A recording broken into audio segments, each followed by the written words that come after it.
Comment devenir riche en 2023 avec 10 000 francs? Donc reste sur le bout de la vidéo afin que je puisse partager avec toi comment tu pourras devenir riche en 2023. Je dis 2023, c'est parce que je ne sais pas quand est-ce que tu verras cette vidéo, mais je dis comment est-ce que tu peux devenir riche dès maintenant avec un budget de 10 000 francs, soit 16 euros. Donc reste sur le bout de la vidéo afin que je puisse partager avec toi cette idée de business. Donc bonjour, si tu me découvres la première fois, je m'appelle Thierry Toucourt.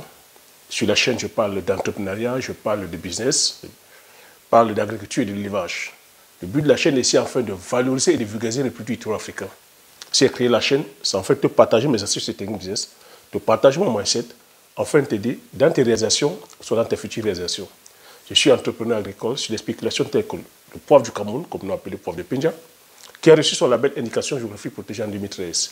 Sur la culture du palmier à huile, sur la culture du Risnenon et l'autre comme nous appelé Api ou Swanjansan, sur la culture de la cola communata, sur la culture de la Gassinia cola comme nous appelé Bitacola ou sa petite cola, avec pour finalité de créer une marque spécifique à nous, dont on mettra sur le marché physique et sur le marché virtuel. Donc, le but aussi est ici, enfin, de signaler, si tu veux vraiment passer à l'action, si tu veux aller plus loin par rapport à tout ce que j'ai eu à te partager, déjà sur la chaîne, si tu veux te former, comme je l'ai dit, dès l'année prochaine, je mettrai des formations, à toi de m'indiquer sur la barre de description ou en m'envoyant un mail que j'aimerais me faire former, tu marques la spéculation. Donc, fin de la parenthèse. Donc, j'aimerais partager avec toi ici l'idée de business qui va te rendre riche. J'ai dit 2023, je dirais même dès maintenant parce que tu sais, les algorithmes de YouTube, je ne les contrôle pas. Je ne sais pas quand est-ce que toi tu verras cette vidéo. Mais si tu vois cette vidéo dès maintenant, j'aimerais que tu mettes en application ce que je vais partager avec toi. Si c'est plutôt en 2023, il faudrait que tu la mettes en application. C'est que depuis la création de la chaîne ici, je partage avec toi sur des idées de business de service, sur des idées de business en agriculture, en élevage. Parce que mon objectif ici, c'est qu'il faudrait que tout le monde passe à l'action. Il ne faudrait pas trouver d'excuses. Il ne faudrait pas que l'argent soit un problème. Il ne faudrait pas que ta zone géographique soit un problème. Il ne faudrait pas que ta situation sociale soit un problème. Il ne faudrait pas que même ton niveau académique soit un problème.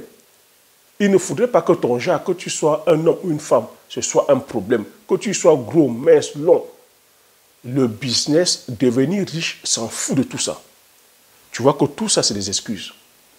Donc, sur ma chaîne aujourd'hui, j'ai comme ça une multitude d'idées de business taillées à la mesure de chacun, taillées selon les sensibilités de chacun. J'ai pris le temps comme ça de partager de façon gratuite énormément d'idées de business. J'ai plus de 500 idées de business, de vidéos sur la chaîne. Donc, il faut comprendre ici que l'argent n'est pas un problème. Donc, j'ai dit, avec un budget de 10 000 francs, tu peux commencer l'élevage de force, l'élevage d'anetons, l'élevage des vers blancs. Généralement, le problème ici, il faut comprendre que le problème, c'est l'information. Le problème ici, c'est le manque de formation, le manque de connaissances. Le problème ici, c'est que beaucoup sont omnibulés plutôt par la part des gains. Beaucoup ont ce mythe-là de penser que pour commencer, il faut commencer grand, il faut commencer avec des levées de fonds de millions d'euros, de centaines de milliers d'euros. Le business, ce n'est pas ça. Le business, c'est de répondre à un besoin. Le business, c'est d'apporter un service ou un produit. Peu importe le type de business. Certains veulent des business bling-bling. Beaucoup sont dans le suivisme. Tu as vu ici que je suis venu taper un coup de pied dans la fourmilière, dire que non. On se doit aujourd'hui de diversifier les types de business. On était comme ça dans la monotonie d'un seul type de business. Quand c'était en élevage, si tout le monde ne fait pas l'élevage de poulet, non, on n'est pas en train d'investir en Afrique. Pourquoi? Je suis venu j'ai partagé avec toi en te disant que l'élevage de poulets, c'est un business qui est rentable, mais qui n'est pas rentable pour nous. C'est rentable pour ceux qui détiennent le game, ceux qui produisent les sujets, ceux qui produisent les vaccins, ceux qui produisent les formulations, l'alimentation. J'ai parlé de ça ici. Tu es en train de voir de toi-même comment les langues sont en train de se délier, comment les personnes sont en train de témoigner, le désarroi. J'ai dit, il y a beaucoup de personnes subissent des pertes énormes, beaucoup, c'est-à-dire que fermes, parce que la filière n'est pas structurée, parce que nous n'avons pas le contrôle. La crise ukrainienne est venue encore dévoiler, c'est-à-dire que les manquements en termes de céréales, on n'a pas la main dessus. Donc, si je fais ça, tu sais qu'à chaque fois, moi, je suis plus dans la pédagogie. Certains vont trouver que la vidéo est peut-être longue, mais c'est parce que moi, je suis dans la pédagogie. Je ne suis pas là pour te vendre un produit, vendre un service. Je suis là pour t'éduquer, t'amener à réfléchir. On se doit de se questionner. Est-ce que le business que nous sommes en train de faire nous profite? Est-ce que nous avons le contrôle dessus? J'ai parlé comme ça de l'agriculture. Tu vois comment ça se vérifie. Parce que on ne peut pas aller produire sans idéologie. On ne peut pas aller produire sans se questionner. Je prends le temps de t'expliquer ça. Pourquoi? Parce que l'élevage que je vais te détailler ici, c'est un élevage qui, justement, si tu te lances dessus, tu as le contrôle. C'est un élevage que je dirais qui est même plutôt biologique, qui respecte l'environnement. C'est un élevage qui vient plutôt, je veux dire, nettoyer l'environnement. Parce que quand je vais t'expliquer ça, tu vas comprendre. Et je t'ai signalé aujourd'hui, sur certaines vidéos que l'élevage conventionnel qui est là aujourd'hui, où on va faire des élevages de poulets, que ce soit de porc, que ce soit des animaux en ferme, des élevages de 50 000 poulets fermés dans les cages, fermés, c'est-à-dire que dans des bâtiments. Aujourd'hui, c'est décrié par l'Occident. Aujourd'hui, nous sommes en train de connaître des dégâts sur le plan environnemental. Le réchauffement climatique, c'est dû à cela. J'ai commencé à te parler de cela il y a 2 ans. Tu es en train de voir les résultats aujourd'hui. On est en train de demander aux fermiers aujourd'hui de réduire leur quantité de sujets. On demande aux éleveurs aujourd'hui de réduire les surfaces. On est en train d'incriminer aujourd'hui l'élevage conventionnel qui est l'élevage en batterie parce que ça pollue. Et l'élevage que je suis en train de partager avec toi, ils sont en train de... Ce que je suis en train de te dire, c'est déjà en train de se faire ici en Occident. On est en train de voir aujourd'hui comment substituer la viande, que ce soit la viande de bœuf, de poulet, de porc, à certains types d'élevage aujourd'hui, les insectes. D'autres ont même fait plus loin. On est en train de faire de la viande aujourd'hui cellulaire. Donc on ne va plus élever les vaches comme on élève là dans des fermes. On ira plutôt prélever les cellules et on ira en laboratoire faire des steaks. Je te donne l'information, c'est pour te dire, si tu veux te lancer dans ces domaines, tu te dois de faire des recherches, tu te dois de te questionner, parce qu'on ne va pas t'embarquer dans un business où après tu vas commencer à pleurer. Ça me fait de la peine de voir des personnes qui vont investir comme ça des millions de francs en Afrique sur l'élevage de poulets, l'élevage de ceci, et se font flouer. Et sont victimes de vols à chaque fois. Parce que beaucoup veulent la rapidité. Beaucoup veulent la rapidité et très peu sont formés. Très peu ont l'information que je donne. Vous allez vouloir aller sur des vidéos vite fait, comment gagner en 2 secondes, comment gagner en 4 secondes. Donc, voici un élevage où si tu veux vraiment te faire de l'argent, ou même si tu es en situation où tu n'as pas d'argent, j'ai même dit 10 000 francs, tu peux commencer sans rien. Comment? Cet élevage-là, c'est l'élevage des vers blancs. Ça s'appelle anéton, ça s'appelle aussi fosse.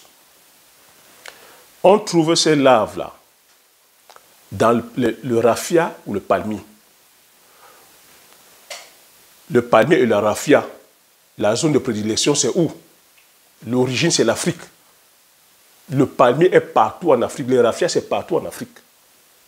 C'est ça la stratégie que nous avons déjà. Donc, ça veut dire que tes sujets, ces larves-là, tu n'auras pas besoin de les importer de l'Occident. Tu vas encore peut-être me dire, Thierry, mais moi, je suis en ville. Je ne suis pas dans l'arrière-pays.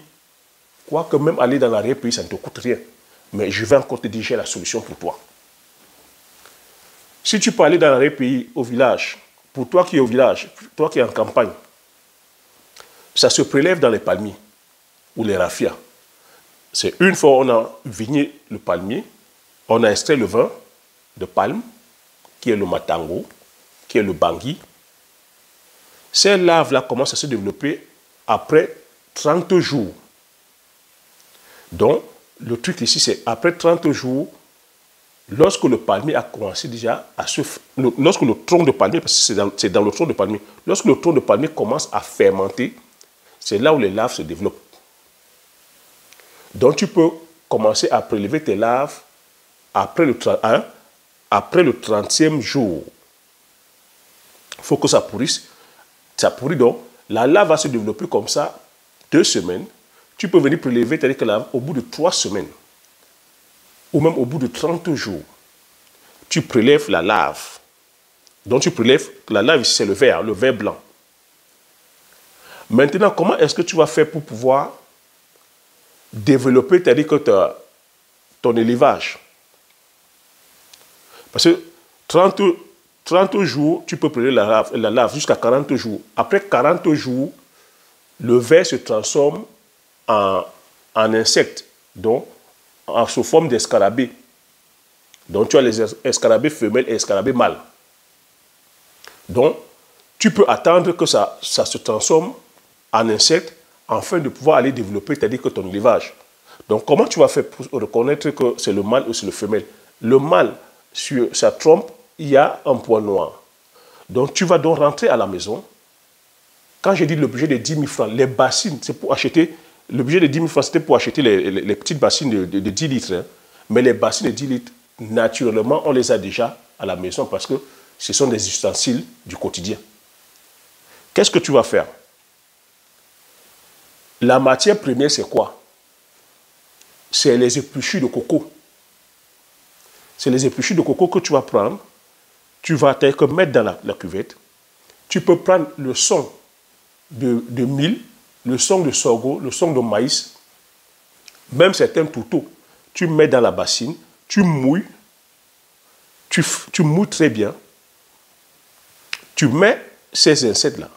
Donc tu fais bien le choix de voir que la trompe noire, donc tu mets mâle et femelle, tu prends les épluchures de coco, tu mets, tu fermes. Donc tu cherches un couvercle perforé, tu fermes. Tu les laisses là-dedans. Au bout de 15 jours, et donc ils vont s'accoupler, au bout de 15 jours, ça va produire des larves. Tu viendras au bout de 15 jours voir, ça fait des ponts, ça produit des larves. La larve, tu peux la laisser évoluer. Hein? Tu peux commencer, au bout de 7, je vais dire, au bout de 7 jours, ça va produire des larves. Tu peux laisser la larve évoluer, 15 jours, tu fais ta récolte. Tu peux même vouloir récolter au bout de 20 jours.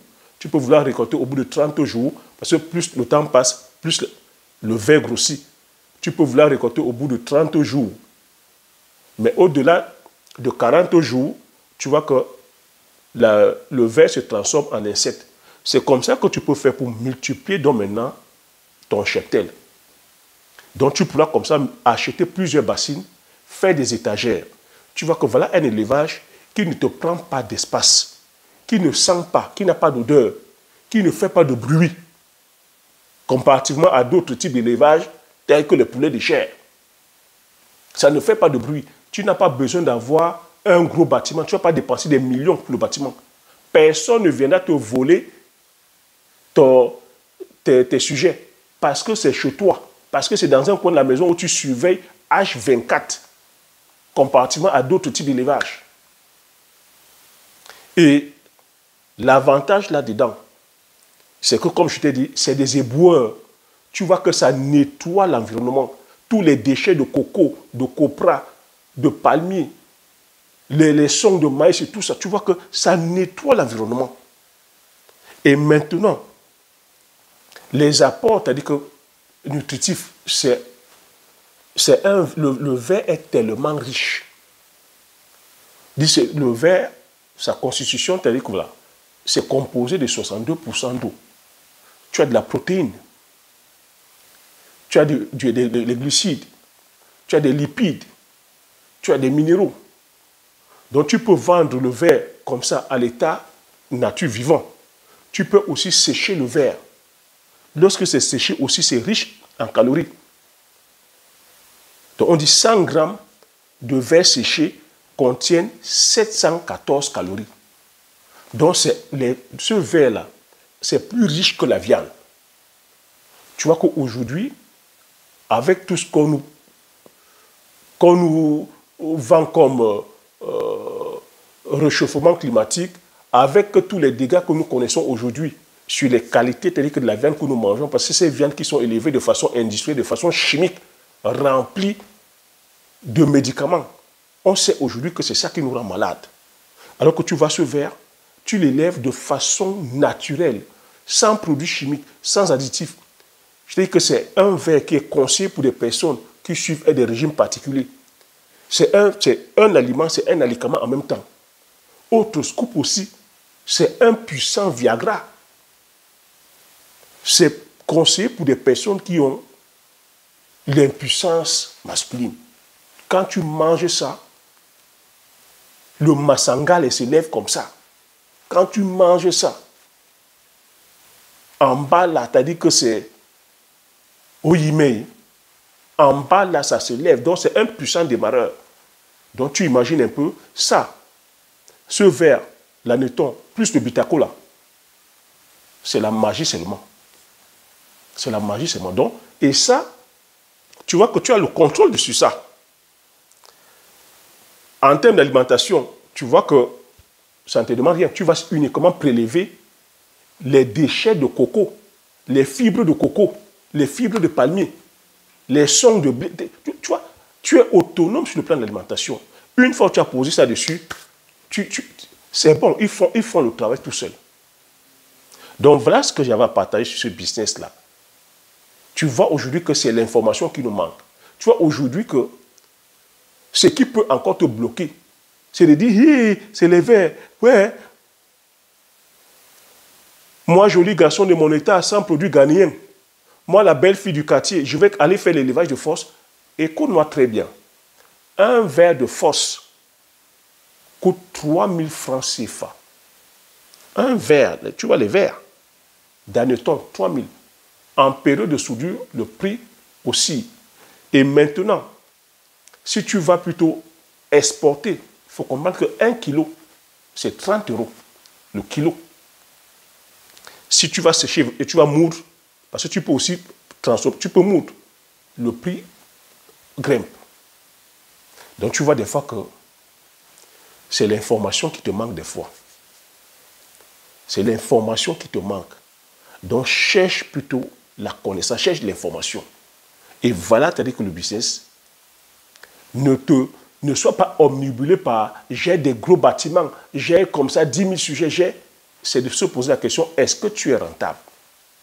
Tu vois qu'avec ce business, tu vois qu'en termes de charge, j'ai envie de te dire, tu es dans zéro charge parce que tout ce que tu prends à la nature, des fois gratuitement. Comparativement à quelqu'un qui doit aller à chaque fois acheter les sujets, qui est dépendant, c'est-à-dire que des autres. À chaque fois, si je parle de stratégie. Mais vous allez finir par me payer. Donc, j'ai dit, il faut donc bénéficier de la connaissance et de l'expertise que je donne. L'année prochaine, comme j'ai dit, je mettrai des formations parce que j'ai passé le temps comme ça, 2 années à partager avec vous pour que chacun et chacune puisse, selon ses sensibilités, selon ses moyens, selon sa zone géographique, selon la demande du marché, puisse se lancer. La personne qui suit ma chaîne et qui ne se lance pas, qui n'entreprend pas, non, c'est que l'entrepreneur n'est pas fait pour la personne. C'est pour ça que je ne suis pas aussi étonné de savoir que les personnes qui suivent ma chaîne, c'est des personnes qui entreprennent déjà. Les fidèles qui me suivent, c'est des entrepreneurs. C'est des personnes qui comprennent, la philosophie que j'avance. La plupart des personnes qui sont sur ma chaîne, c'est des personnes qui ont déjà lancé des business et qui comprennent, qui ont le mindset, qui comprennent mon mindset. C'est-à-dire que sans idéologie, sans un mindset, on ne peut pas être là à dire qu'on aime l'Afrique et on est là à faire des business à chaque fois qui appauvrissent l'Afrique. On devrait faire des business endogènes. On devrait développer nos chaînes de valeur endogènes. C'est ça. Quand je parle de développer les chaînes de valeur endogènes, c'est ça. Toute la matière première doit être venue chez nous. On doit développer cette matière première-là, la transformer, la vendre. Vendre aussi aux autres. Que la richesse soit interne. Ce n'est pas d'aller faire des business exotiques où on va acheter ailleurs, on enrichit les autres et puis on vient appauvrir les nôtres. Ce sont les nôtres qui vont acheter. On va devenir riche quand? Ça encore, c'est la stratégie. Tu vois, à chaque fois que je commence, tu comprends que je ne peux pas m'arrêter. Parce que ça, c'est la stratégie. C'est d'accord comme ça qu'on peut faire pour pouvoir aussi prétendre, je veux dire, au respect, pour pouvoir prétendre aussi faire partie du game. Tu ne peux pas faire partie du game quand tu dépends des autres. Donc voilà ce que je vais partager sur cette vidéo. Une fois de plus encore, chers agripreneurs visionnaires, tu sais que quand je commence, c'est... Voilà, ça sort. J'ai tellement envie de donner, j'ai tellement envie de voir chacune de nous faire quelque chose. Je dis vraiment, il va falloir que pour 2023, que chacun et chacune fasse quelque chose, quoi. Parce que c'est... Il n'y a pas de raison. Tu vois que je suis allé, même avec 10 000 francs, même avec ça. Tu vois que ce n'est pas l'argent le problème. Tu vois que c'est l'information le problème. Et puis maintenant, la volonté. La volonté que tu vas vouloir mettre dedans. Parce que généralement, c'est une question de volonté. Une question de discipline. Si tu quittes le paraître, c'est un business que tu vas faire parce qu'il y a de la demande. Si tu quittes le paraître, ah mais qu'est-ce que les gens vont penser que je suis en train de faire l'élevage de verre. En so what? Tu réponds à un besoin. Tu es utile. Le but, c'est d'être utile. Donc voilà ce que j'avais partagé concernant l'élevage de force. Hein. Dis-moi dans les commentaires ton avis par rapport à cela. Abonne-toi si tu as aimé. Partage massivement autour de toi afin que vous soyez comme ça plusieurs à bénéficier de cette information-là. Comme j'ai coutume à dire, l'information c'est la connaissance c'est la richesse. Une fois que tu as ces informations, tu appliques tes stratégies et tu passes l'action massivement afin d'impacter ta vie et impacter la vie de tous ceux qui t'entourent. Sur ce, je te dis merci. À la prochaine vidéo. Ciao!